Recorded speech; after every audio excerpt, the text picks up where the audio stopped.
దేశంలో కులగణన చేయాలనే డిమాండ్ పెరుగుతున్న వేళ జనగణన చేసేందుకు కేంద్ర ప్రభుత్వం సిద్ధమైనట్లు తెలుస్తోంది.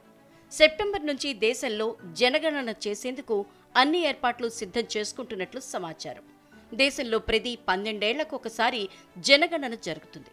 ఈ లెక్కల 2021లో జనాభా లెక్కల సేకరణ జరగాల్సి ఉన్నా కోవిడ్ మహమ్మారి కారణంగా వాయిదా పడింది. ఆ తర్వాత మహమ్మారి ప్రభావం తగ్గినప్పటికీ జనగణనపై కేంద్రం దృష్టి సారించలేదు. దీంతో ప్రభుత్వంపై అనేక విమర్శలొచ్చాయి.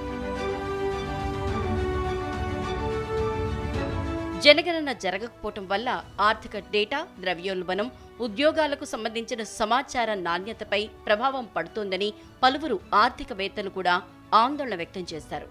ఇప్పటి వరకు ఈ లెక్కలన్నీ 2011 జనాభా లెక్కల ఆధారంగా చేస్తూ రావటం వల్ల దేశంలో అసలైన పరిస్థితులు ప్రతిబింబించడం లేదని అభిప్రాయపడ్డారు.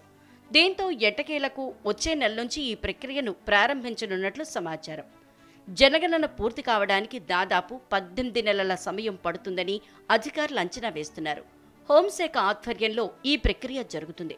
2026 మార్చిలో ప్రభుత్వ గణాంకాలను వెల్లడించే అవకాశం ఉందని తెలుస్తోంది. ప్రధానమంత్రి కార్యాలయం నుంచి తుది అనుమతులు రాగానే జనాభా లెక్కల ప్రక్రియ ప్రారంభం కానుంది. ఇప్పటికే జనాభాలో చైనాను భారత్ దాటిపోయిందని, ప్రపంచంలోనే అత్యధిక జనాభా కలిగిన దేశంగా అవతరించిందని గత ఏడాది ఐక్యరాజ్యసమితి నివేదించింది. జనగణనతో ఈ విషయం అధికారికంగా వెల్లడి కానుంది.